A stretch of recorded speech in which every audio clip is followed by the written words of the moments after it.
Shalom adik-adik.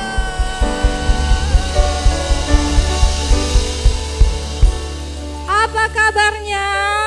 Luar biasa. Sekali lagi, apa kabarnya? Luar biasa. Luar biasa. Yang siap menari mendengarkan firman Tuhan, lambaikan tangannya. Oke. Yuk, sebelum kita mulai ibadah, nanti kita berdoa dulu ya.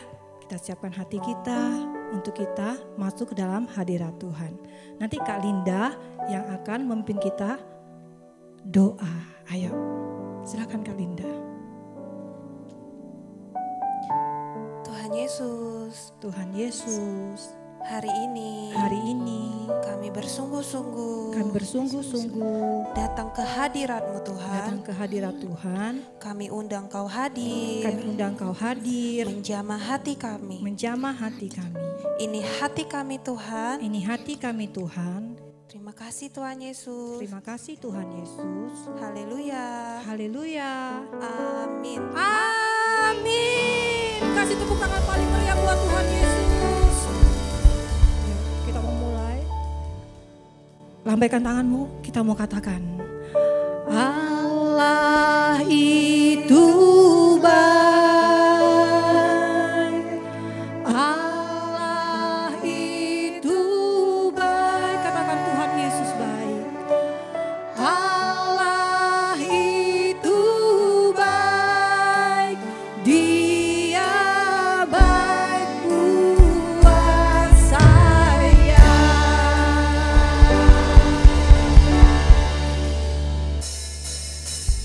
Allah itu baik. Allah itu baik. Katakan Allah itu baik. Allah itu baik. Dia baik buat saya. Katakan Allah itu baik. Allah itu baik. Amin. Allah itu baik. Amin. Allah itu baik. Dia baik buat saya. God is so good.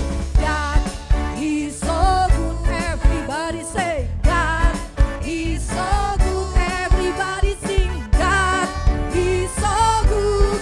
He's so good to me. God is so good. God is so good. God is so good. God is so good. God is so good. He's so good. He's so good.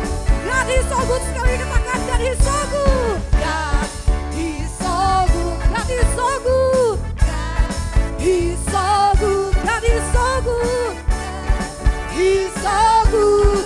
He's so good. India memuji Tuhan. Yesus garmen he. Aca-aca. Yesus garmen he. Aca-aca. Yesus garmen he. Garmen he. Kusi-kusi he. Lagi katakan. Yesus garmen he. Yesus garmen he. Yesus garmen he. Garmen he. Kusi-kusi. Katakan Yesus garmen he. Yesus garmen he. Asik. Yesus garmen he. Yesus garmen he. Garmen he. Kusi-kusi he. Garmen he. Kusi-kusi he. Garmen he. Kusi-kusi he. Kasih tepuk tangan buat Tuhan Yesus paling meriah, katakan yeay. Oke. Masih mau memuji Tuhan lagi? Amin. Amin. Tuhan bilang begini, hari-hari ini kita harus banyak mengucap syukur. Karena ada kuasa di dalam kita mengucap syukur. Ayo Kak. Tangan dulu. Adik-adik boleh gerakan tanganmu. Boleh menari.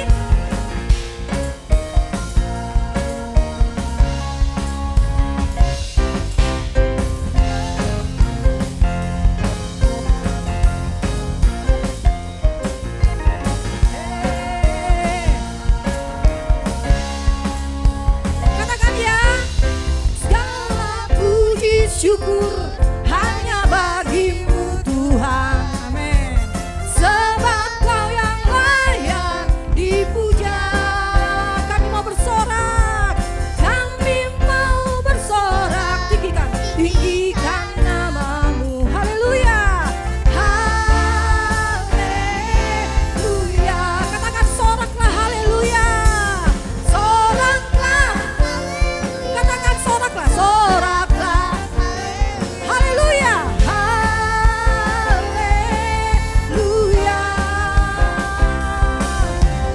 Soraklah. Haleluya. Soraklah. Haleluya.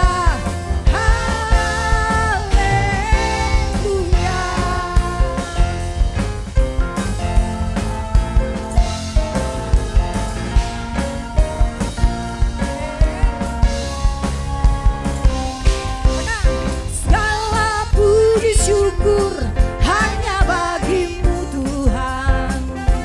Sebab Kau yang layak dipuja. Katakan kami mau bersorak. Kami mau bersorak. Tinggikan namamu. Haleluya. Haleluya.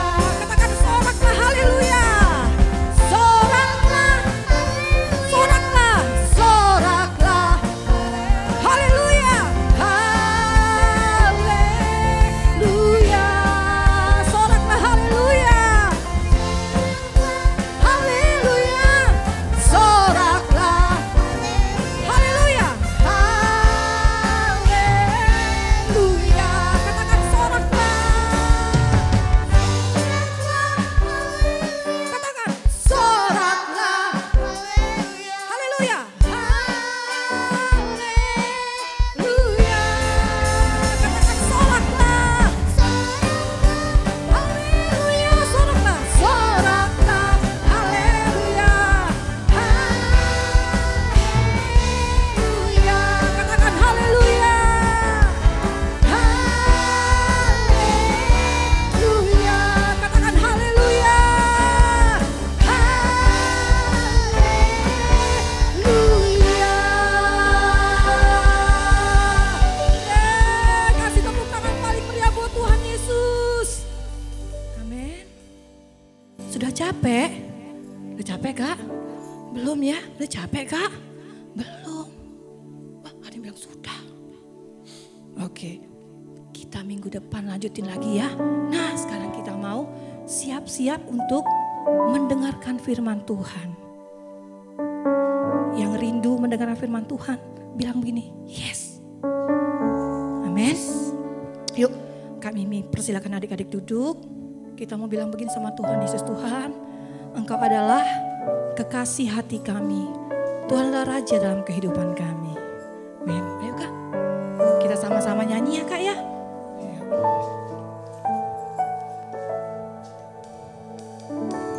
Katakan, Engkau kekasih hatiku, terindah dalam hidupku, Engkau segalanya.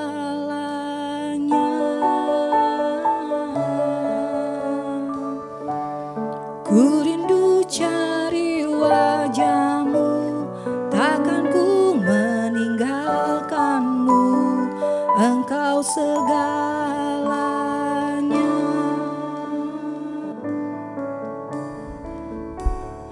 Engkau kekasih hatiku, terindah dalam hidupku, Engkau segalanya. Katakan kami rindu Tuhan. Ku rindu cari wajah-Mu, takkan ku meninggalkan-Mu, Engkau segalanya. Angkat tanganmu, katakan, Yesus, Kau Tuhan, layak disembah. Yesus, Kau Tuhan,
disembah.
Kami siap mendengarkan firman-Mu. Kami percaya Tuhan, ketika kami siap Tuhan, Engkau Allah yang melawat kami. Kami mau berubah dalam kehidupan kami Tuhan. Kami mau belajar bersyukur dalam setiap keadaan kami. Baik itu susah maupun senang Tuhan. Bela kami boleh setia sama Tuhan sampai akhir. Urapi kami Tuhan, urapi kakak yang akan membawakan firman-Mu. Terima kasih Roh Kudus, terima kasih. Tuhan, kami janji kami mau duduk diam sampai firman Tuhan selesai kami dengar. Terima kasih Tuhan Yesus. Ayo adik-adik yang siap mendengarkan firman Tuhan, kita katakan amin.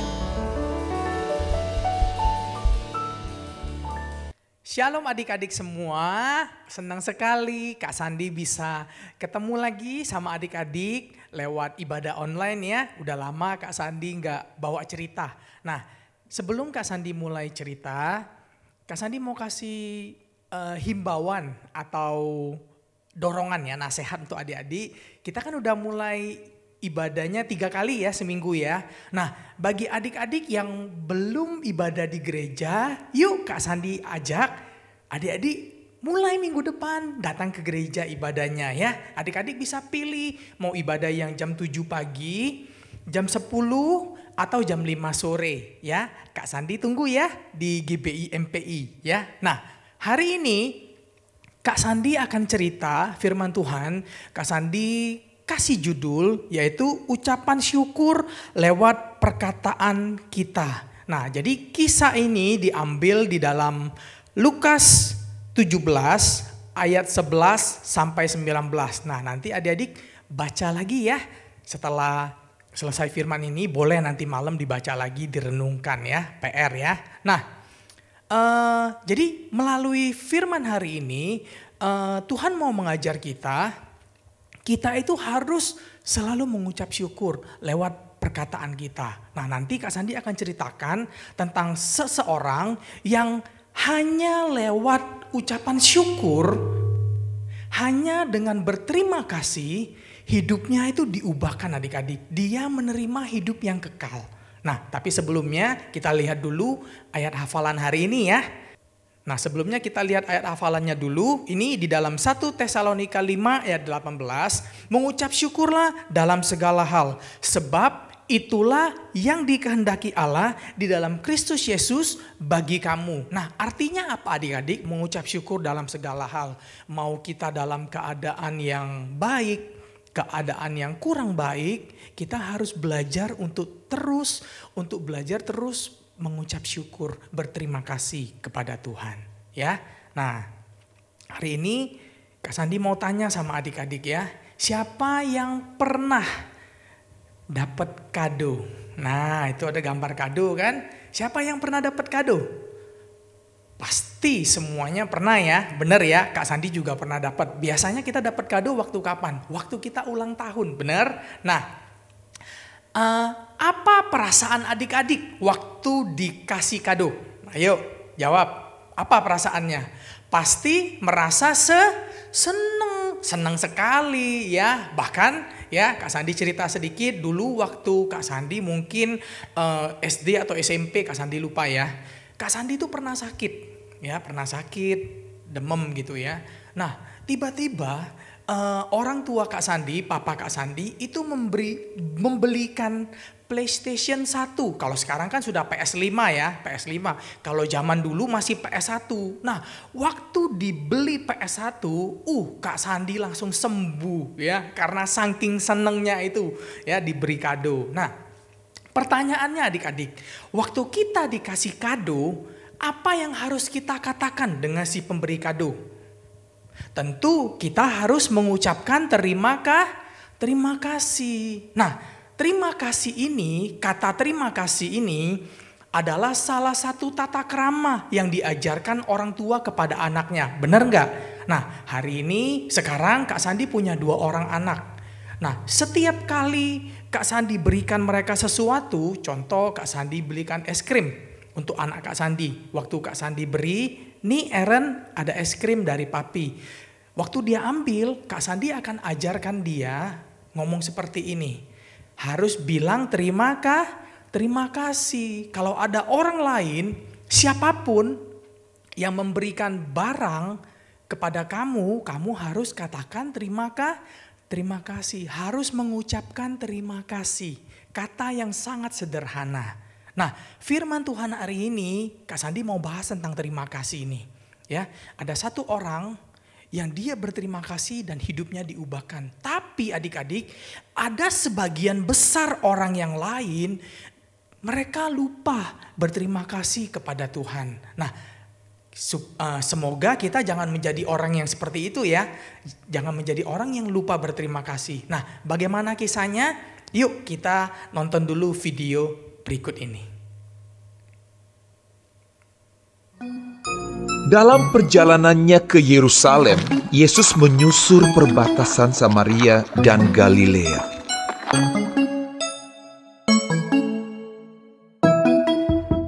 Ketika ia memasuki suatu desa, datanglah 10 orang kusta menemui dia. Mereka tinggal berdiri agak jauh dan berteriak, "Yesus, Guru, kasihanilah kami."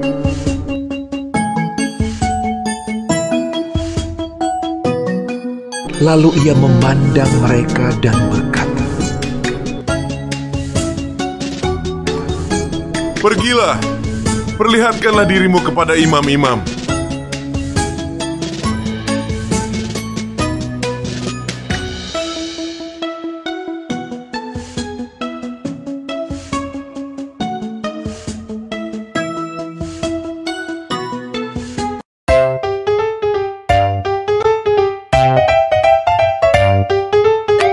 Dan sementara mereka di tengah jalan, mereka menjadi tahir.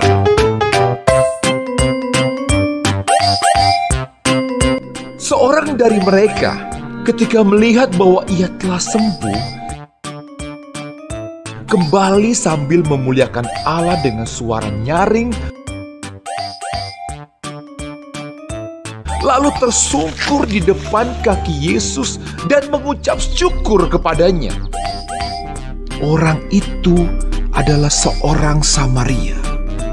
Lalu Yesus berkata, "Bukankah ke-10 orang tadi semuanya telah menjadi tahir? Di manakah yang 9 orang itu?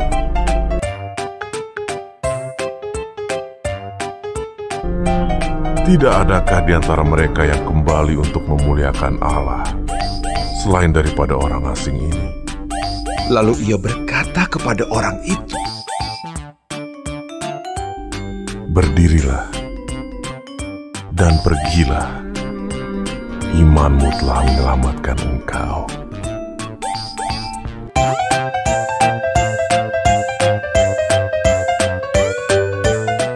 Nah, adik-adik, kita udah saksikan ya video tentang Tuhan Yesus tadi, ya, tentang Tuhan Yesus menyembuhkan 10 orang kusta. Nah, jadi Tuhan Yesus itu mau menuju ke kota Yerusalem, ya, ke kota suci Yerusalem. Nah, Yesus melewati perbatasan Samaria dan Galilea. Sebetulnya itu bukan jalan utama, adik-adik ya. Seharusnya nggak lewat situ orang Yahudi pada umumnya. Kenapa nggak lewat itu? Karena perbatasan Samaria dan Galilea itu merupakan daerah orang sakit, ya. Terutama sakit kusta. Mereka harus tinggal di luar kota, nggak boleh di dalam kota. Nanti Kak Sandi akan jelasin. Nah, kenapa Yesus lewat ke situ? Karena Yesus punya misi, Yesus punya maksud untuk menyembuhkan orang-orang yang sakit. Nah, betul sekali adik-adik, tepat sekali. Nah, ketika Yesus lewat, dia berjumpa dengan 10 orang kusta, dan 10 orang itu tadi kita udah lihat di video, dia memanggil-manggil Yesus. Oke, jadi 10 orang kusta itu mereka berteriak memanggil Yesus. Mereka nggak boleh deket-deket adik-adik ya, karena mereka sakit kusta. Mereka teriak, Yesus Guru, kasihanilah kami. Loh, kenapa mereka berteriak seperti itu? Nanti kakak jelasin ya, apa ini penyakit kusta. Nah, dari ke-10 orang ini adik-adik, ada 1 orang yaitu orang Samaria. 9 lainnya itu orang Yahudi. Nah, orang Samaria dan orang Yahudi, kita tahu mereka sebenarnya nggak bergaul. Kenapa? Karena bagi orang Yahudi, orang Samaria itu adalah bangsa kafir. Bangsa yang tidak mengenal Allah. Makanya orang Yahudi tidak mau bergaul dengan orang Samaria. Tapi karena mereka sama-sama sakit kusta, jadi mereka senasib adik-adik.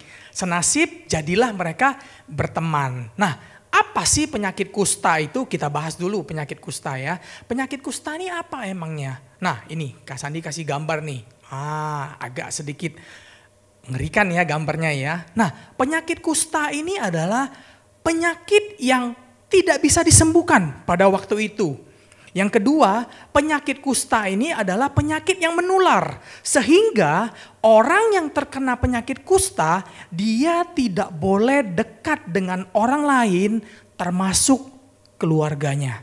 Jadi dia harus keluar dari rumahnya, tinggal di lembah-lembah, tinggal di tempat yang jauh terpisah dengan orang-orang sesama kusta. Ya.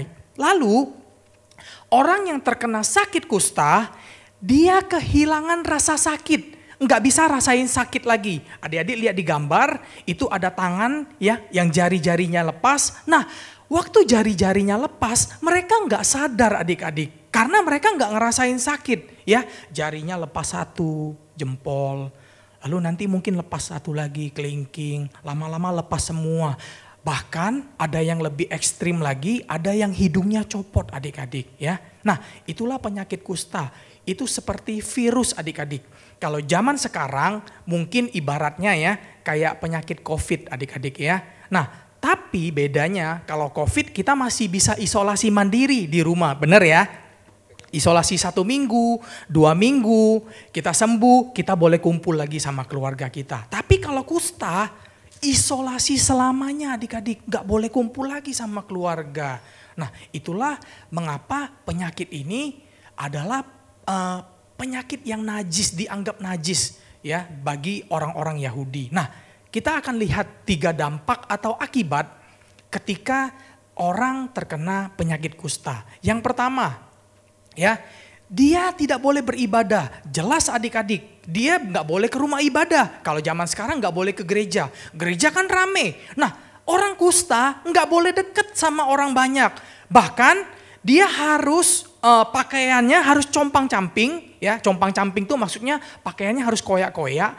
Dia harus biarkan rambutnya itu terurai, ya, terurai. Lalu dia harus teriak, najis, najis. Supaya orang yang dari jauh udah dengeran nih, oh ada orang najis tuh, gak boleh deket-deket kita. Gak boleh deket-deket, itu ada orang kusta, gak boleh deket-deket. Nah, bagaimana dia mau beribadah? Gak bisa lagi, gak bisa ibadah karena sakit kustanya. Yang kedua, harus dipisahkan dari keluarga dan masyarakat dan tinggal di lembah. Ini tadi Kak Sandi udah kasih tahu, harus diisolasi selamanya. Coba adik-adik bayangkan ya. Kalau misalnya ini terjadi sama kita nggak boleh ketemu lagi sama mama papa kita nggak boleh ketemu lagi sama saudara kita, kakak adik kita, nggak boleh ketemu lagi sama teman-teman kita. Gimana rasanya? Pasti sedih banget, pasti merasa kesepian banget. Zaman dulu nggak ada WhatsApp adik-adik, ya nggak bisa video call, benar ya. Nah, yang ketiga, yang terakhir. Orang yang sakit kusta sudah pasti nggak bisa bekerja lagi. Jadi intinya adik-adik, orang yang terkena penyakit kusta, satu kata, tidak punya harapan lagi. Mereka sudah nggak punya harapan, tinggal tunggu kematian.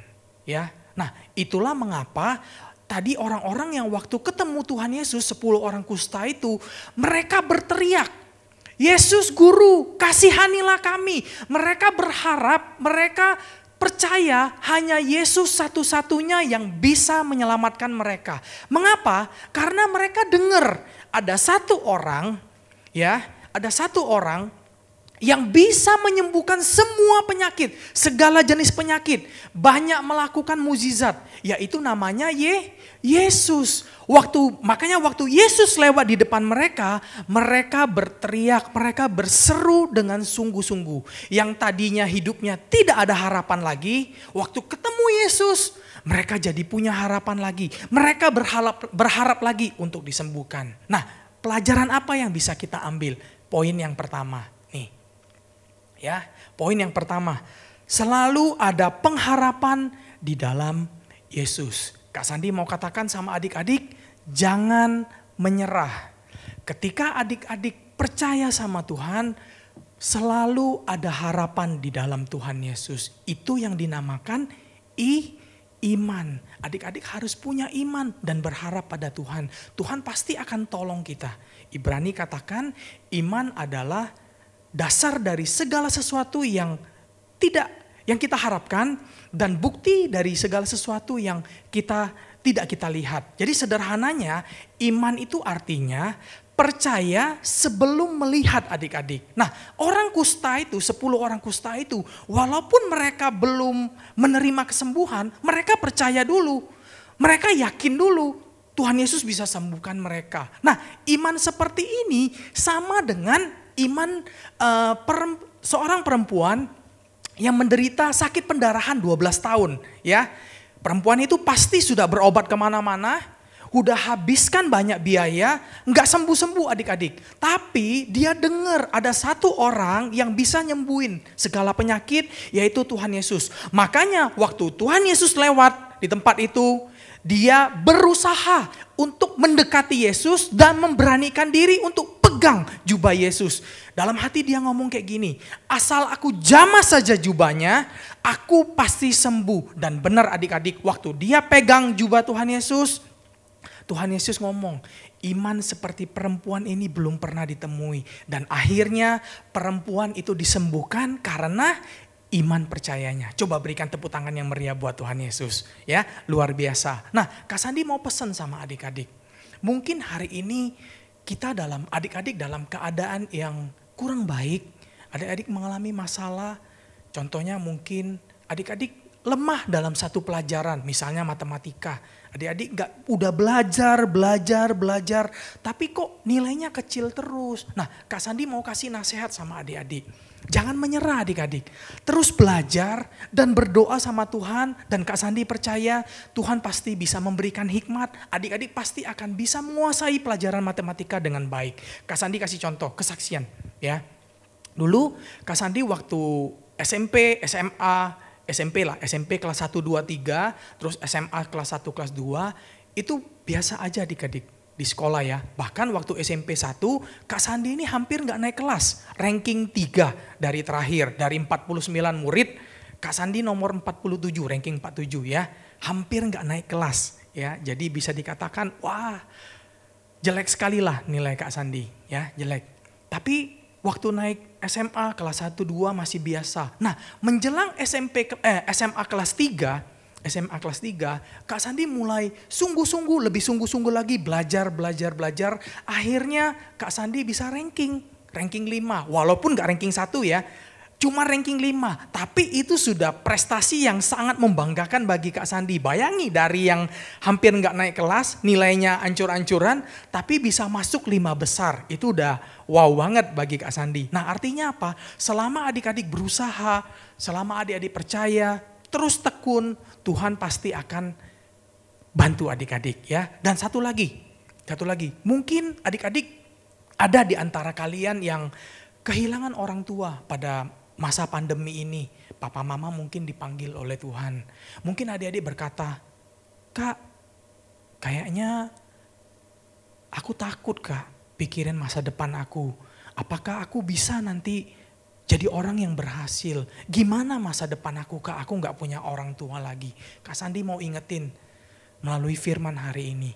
Selama adik-adik percaya sama Tuhan, selama adik-adik berharap sama Tuhan, pegang tangan Tuhan, Kak Sandi percaya dengan cara Tuhan yang ajaib, Tuhan akan pelihara hidup adik-adik.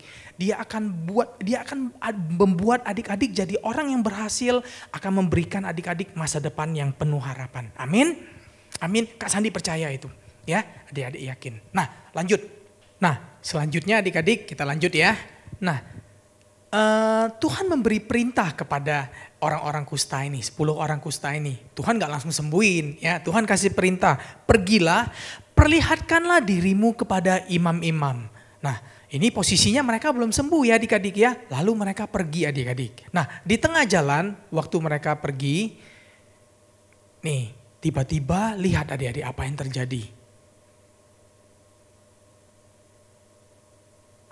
Wah ternyata mereka disembuhkan di tengah jalan. Berikan tepuk tangan yang meriah dulu buat Tuhan Yesus ya. Lalu mereka semua bersuka cita adik-adik. Hore kita sembuh, semuanya sembuh. Nah pelajaran apa yang bisa kita ambil? Poin yang kedua ya, poin yang kedua. Nah perintah Tuhan, kata-kata Tuhan, firman Tuhan itu penuh dengan kuasa. Ketika kita mengikuti, mentaati perintah Tuhan, maka mukjizat akan terjadi. Sama kayak 10 orang kusta ini ya. Waktu mereka disuruh pergi ke imam, sebetulnya mereka belum sembuh adik-adik. Nah ini juga bahaya bagi mereka. Kalau mereka nggak sembuh, mereka ketemu imam, bisa saja mereka dihukum.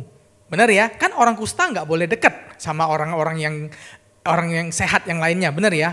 Nah, bisa saja mereka dalam bahaya. Tapi karena mereka mentaati firman Tuhan, perkataan Tuhan, akhirnya mereka menerima mukjizat kesembuhan. Coba berikan tepuk tangan dulu yang meriah buat Tuhan Yesus ya. Nah, adik-adik, di mana sih kita bisa menemukan firman Tuhan ini? Nah, ada gambarnya udah jelas banget. Kita bisa menemukan firman Tuhan itu di Alkitab adik-adik. Ya, itulah kenapa Kak Sandi mau dorong kalian, mau nasehatin kalian setiap hari harus baca Alkitab. Mengapa? Karena Alkitab ini adalah firman Tuhan, ya. Semuanya berisi firman Tuhan, penuh kuasa. Adik-adik baca, usahakan sehari minimal 3 pasal, ya. 1 tahun adik-adik selesaikan.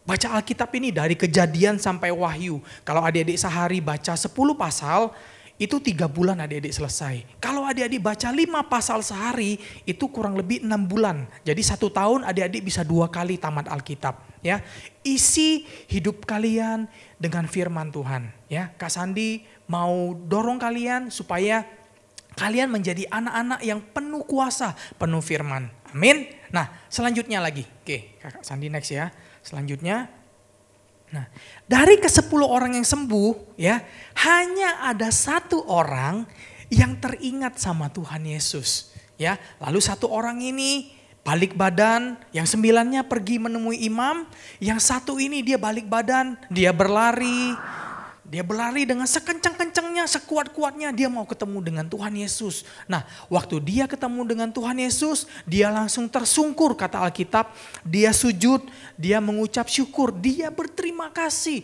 Terima kasih banyak Tuhan Yesus, Tuhan udah sembuhin aku. Lalu Tuhan ngomong kayak gini, bukankah ke-10 orang tadi semuanya telah menjadi tahir? Di mana yang 9 orang lagi? Kok cuma 1 yang balik? Nah, inilah poin pelajaran yang terakhir, poin yang ketiga ya, yaitu kita harus tahu berterima kasih. Kita harus tahu bersyukur. Adik-adik tahu nggak? 1 orang yang kembali itu adalah orang Samaria. Orang yang dipandang rendah, bangsa kafir. Ya, tapi justru orang yang seperti itu yang tahu berterima kasih dengan Tuhan. Tuhan tidak membeda-bedakan orang. Tuhan juga mengasihi orang Samaria ini. Apa yang terjadi dengan orang Samaria ini? Bukan hanya sakit kustanya disembuhkan. Tuhan ngomong kayak gini, bangunlah, pergilah. Imanmu telah menyelamatkan engkau.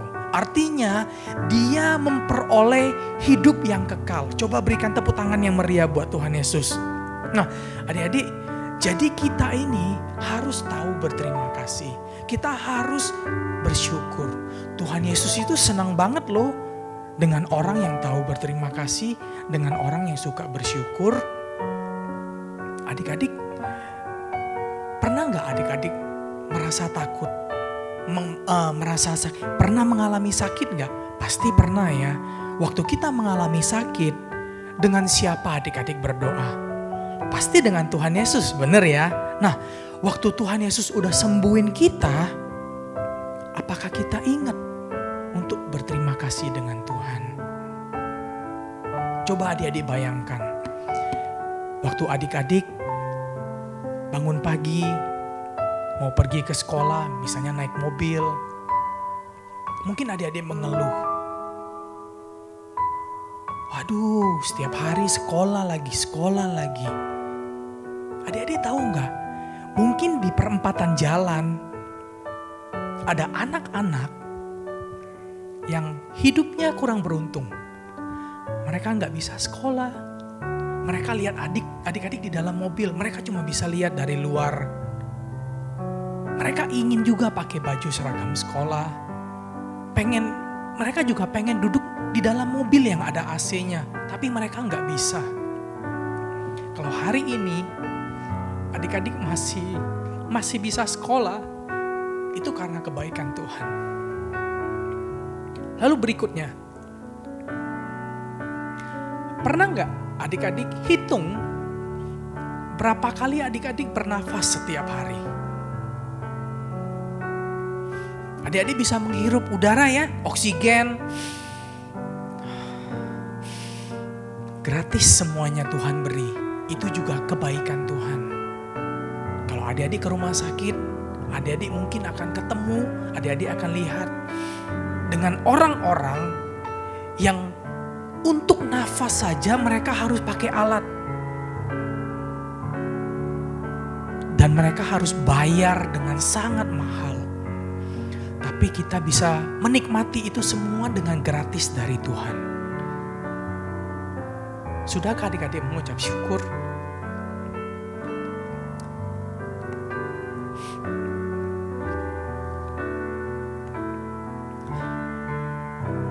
Tuhan gak minta apa-apa dari kita. Kita bisa mengucap syukur dengan Tuhan dengan cara kita berikan waktu kita, hidup kita, melayani Tuhan, memberitakan firman Tuhan kepada banyak orang supaya orang lain bisa kenal Tuhan dan juga bisa diselamatkan. Yang terakhir, Kak Sandi mau pesan sama adik-adik. Jangan lupa terima kasih sama papa mama. Karena papa mama, mereka yang selalu jagain kita, mereka yang merawat kita, Mereka mengasihi kita, mereka beri kasih sayangnya untuk adik-adik semuanya dengan tulus, tanpa mengharapkan imbalan. Mereka yang selalu mendoakan adik-adik. Ucapkan terima kasih sama papa mama. Doakan mereka. Caranya gimana terima kasih sama papa mama? Berbakti sama mereka. Dengerin kata-kata mereka. Kalau papa mama perintah, jangan dilawan. Kalau dinasehatin, disuruh, taatin mereka. Buat mereka seneng. Adik-adik belajar dengan tekun. Raih prestasi di sekolah. Raih ranking yang terbaik di sekolah. Supaya papa mama bangga. Amin. Ya, jadi poin 3 hari ini yang kita pelajari. Yang pertama, tetap berharap. Selalu ada pengharapan di dalam Tuhan Yesus. Yang kedua, firman Tuhan itu penuh dengan kuasa, penuh dengan mukjizat. Dan yang terakhir, kita harus menjadi orang-orang yang tahu berterima kasih. Ya, terima kasih juga kepada kakak-kakak sekolah minggu, kepada guru kalian yang selalu mengajar, mendidik kalian. Yuk, sekarang pejami matanya, tutup matanya. Kita angkat pujian ini bersama-sama.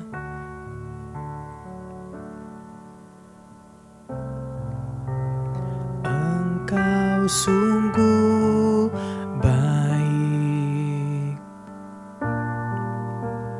kasih-Mu melimpah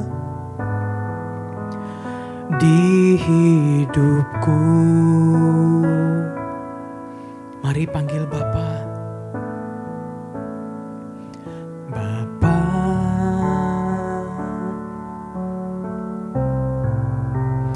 ku berterima kasih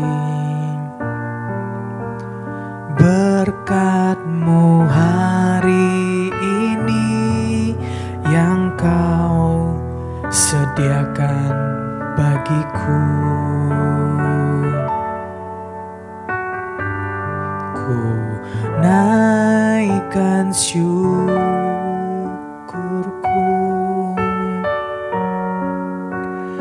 buat hari yang Kau beri.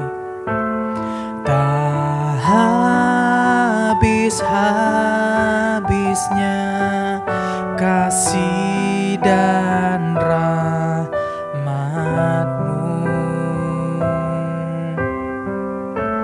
Selalu baru dan tak pernah terlambat pertolongan-Mu. Besar setia-Mu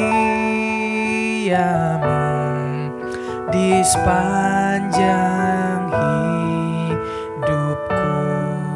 Adik-adik tutup matanya yuk. Buka kedua tangannya. Kak Sandi mau berdoa untuk adik-adik.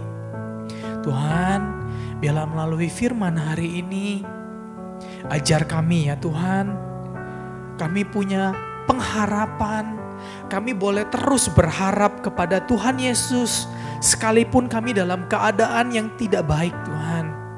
Tambahkan iman kami Tuhan. Biarlah kami menjadi anak-anak yang selalu mengasihi Tuhan. Yang selalu bergantung kepada Tuhan. Tuhan, berikan kami juga hati ya Tuhan. Yang selalu mau belajar tentang firman Tuhan melalui Alkitab ya Tuhan. Biarlah kami mau komitmen lagi Tuhan. Setiap hari kami bisa merenungkan firman Tuhan. Kami mau belajar banyak tentang Tuhan Yesus di Alkitab. Dan yang terakhir ya Tuhan, biarlah kami menjadi anak-anak yang tahu berterima kasih. Kami menjadi anak-anak yang selalu mengucap syukur dalam segala keadaan. Terima kasih Tuhan, terima kasih untuk firman hari ini. Aku juga berdoa ya Tuhan, biarlah setiap adik-adik kami ya Tuhan, Tuhan lindungi, Tuhan jagain. Kami juga berdoa untuk orang tua kami ya Tuhan. Terima kasih ya Tuhan untuk papa mama yang baik, yang sudah menjaga kami, membimbing kami, merawat kami ya Tuhan. Kami doain mereka ya Tuhan. Mereka terus sehat Tuhan. Mereka bisa melihat kami sampai besar ya Tuhan. Sampai nanti kami kuliah, kami kerja, kami bisa berkeluarga ya Tuhan.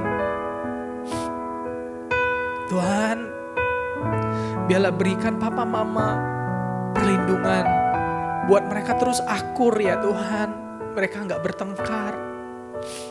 Terima kasih Tuhan, terima kasih. Untuk berkat-Mu hari ini, untuk firman-Mu hari ini. Hanya di dalam nama Tuhan Yesus kami sudah berdoa dan mengucap syukur. Mari adik-adik sama-sama katakan amin. Yuk adik-adik buka kedua tangannya, kita akan terima berkat. Papa mama, mbak suster, adik-adik, terimalah berkat yang melimpah-limpah dari Bapa di surga.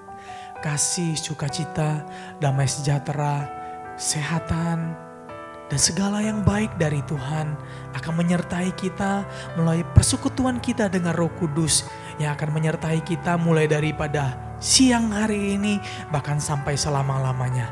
Semua kita yang sudah diberkati Tuhan sama-sama katakan amin. Sampai ketemu minggu depan di gedung GBI MPI Onsite. Bye-bye. Tuhan memberkati. Halo adik-adik, sekarang kita memasuki era Pentakosta ketiga. Pentakosta ketiga artinya pencurahan Roh Kudus yang terdahsyat di zaman now. Pentakosta ketiga artinya penuaian yang terbesar dan terakhir. Pentakosta ketiga artinya bangkitnya generasi Yeremia, penuh dengan Roh Kudus, cinta Tuhan, tidak kompromi dengan dosa, dan siap memenangkan banyak jiwa. Pentakosta ketiga artinya dari Indonesia ke bangsa-bangsa, dari timur ke barat sampai kembali lagi ke Yerusalem. Pentakosta ketiga artinya kuasa untuk menyelesaikan amanat agung Tuhan Yesus. Nah adik-adik, jangan lupa ya, sekarang kita berada di era Pentakosta ketiga. Sampai jumpa.